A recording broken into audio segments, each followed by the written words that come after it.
there seems to be this view that if you're going to go raise capital, you should have a complete team. You know, so you have an org chart and you've got a name in every box. That's a big mistake, unless they're all fantastic. But it's not necessary. All you want are the essential people who are the best you can find to do their roles in that startup. And there are a bunch of reasons for that.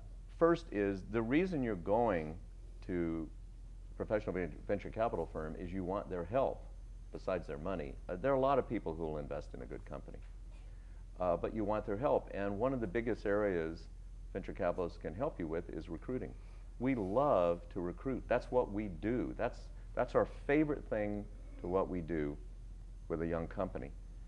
In our firm, for example, we have a senior partner who does nothing but that, Juliet Flint.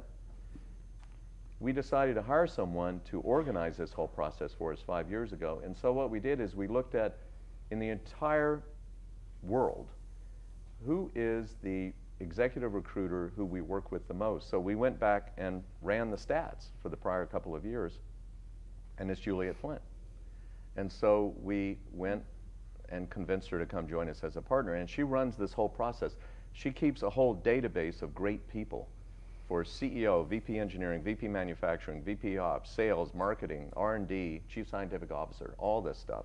So when we see a startup in an industry sector, we've got this whole set, and then can assist the team.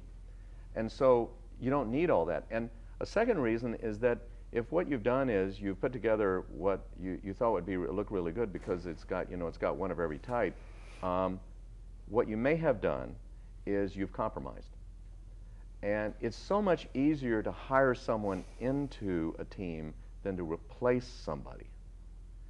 Because if you've bonded as a team and you're going to go out and go through the whole startup process, and the startup process begins way before you go to raise money. You know, let's go back to that. You know, you're thinking about your IP, you're thinking about your idea, you're networking and talking to people. If you're working somewhere, you're preparing to leave, you're going to do that in a very appropriate way, and all of this goes on for a long time. Then you start bonding with your teammates, and then you raise money, and then, you know, somebody says, well, you know, actually, you've got some teammates that aren't appropriate.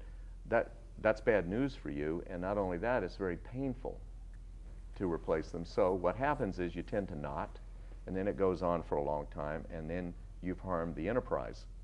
So I'd rather you not hire all of them in. So the ideal team is just the essential right people.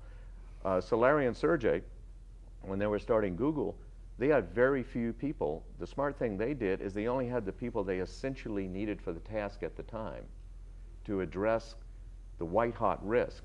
What is the risk of the venture early on? Identify that risk and only bring on the people to address that risk. Is the risk to write the algorithms for search? In pharmaceuticals, drug development, the risk is finding the right biological assays and the right combinatorial chemistry to go after that. If it's in solar cells, the risk is in the materials. Which materials off the periodic table do you want to sputter down on aluminum? You know, so you can get rid of silicon as your base or whatever.